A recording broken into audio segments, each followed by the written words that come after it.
It's named, guess who? Deanza, Juan Bautista Deanza. And he came, he made 2 trips, Deanza did, in 1774, and then in 1775-76.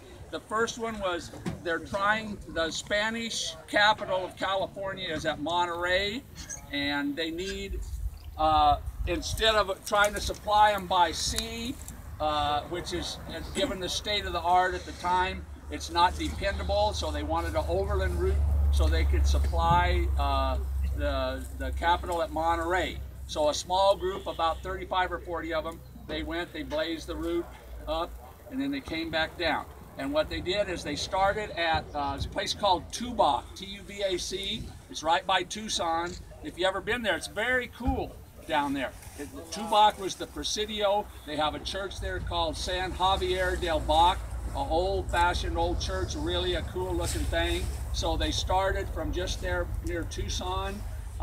They came up through Anza Borrego, through Coyote Canyon. They came right through Coyote Canyon. You guys know who that is.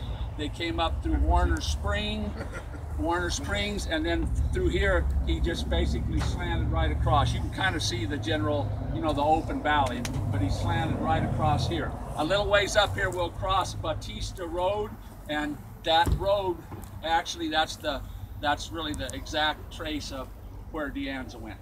And what they did, Deanza, on the way out, they followed the Gila River, and the Gila River hits the Colorado at Yuma.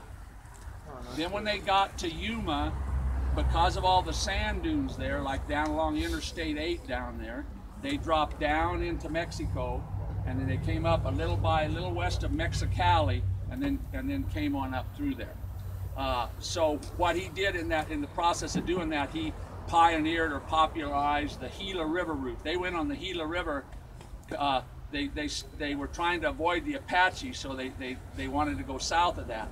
But after that, they went back via the Gila River, and then the second expedition in 75, 76, they again followed the Gila River, and that's part of that trail that later on will become the Butterfield Overland Stage. That's where Kearny's Army of the West marches out here in the Mexican War. It's where the Mormon Battalion comes through.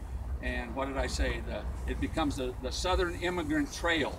So during Gold Rush days, everybody knows you go to Inscription Rock, and you know, and 4th of July Rock and Chimney Rock and all that shit. Everybody knows that. But if you live in San Antonio or somewhere, you don't go 1,000 miles north and then come over.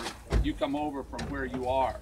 And during Gold Rush, supposedly, about a third of the people who came to the Gold Rush didn't come the classic way across the California Oregon Trail, the Platte River through Nebraska and that way. About a third of them came that way, the Southern Immigrant route. So it's really, when we get down here on Highway 79, it's all of those things at the same time.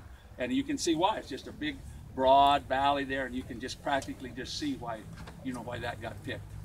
So, so anyway, Deanza came right here. His second trip in 1775, 76, this always, I think it's pretty cool because they're fighting the Revolutionary War on the other side of the continent, and Deanza is doing this over here. I live in Riverside, and on that second trip, he crossed the Santa Ana in Riverside, not really very far from my house. So I think that's pretty cool. It took them 165 days to make the journey. They started with about 250 people. They had like 1,500 head of cattle and horses and pigs and shit. And they actually had some children born on the way, and they wound up, they wound up with more people than they started with, which also is pretty cool. Bill, I think Eric has the microphone set up over there, so we'll probably move your talk over there. So Bill's, because he's the school teacher, there's 2 schoolhouses on this trip. Because he's a school teacher and a dunce. But this is the. I understand what is happening to you. I look like this. He looks like a yard gnome. That's awesome. Yard gnome. Fucking. This is the Hamilton Schoolhouse. The name you saw, you passed Hamilton Creek up there. The Hamilton family, the people still live here, the descendants of it. That we're going to go after this stop. We're going to go about a mile down to the Hamilton Museum. There's a plaque on the front of the building you might want to look at. There's a Deanza plaque, but there's also a Billy Holcomb plaque. It's a Riverside County plaque, but Billy Holcomb's name is on it.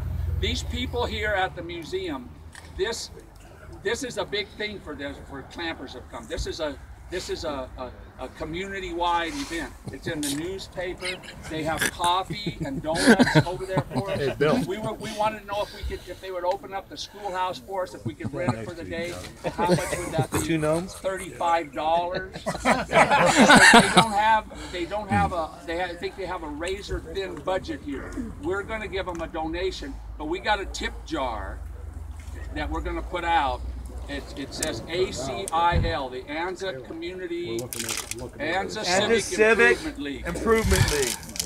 And there's going to be a jar out there. If you got a couple of bucks, put it in there. This is a big event, so go over there and act like you're honored guests because they think it's a big deal that we've come. And Bill's going to give a talk right over here just in a minute.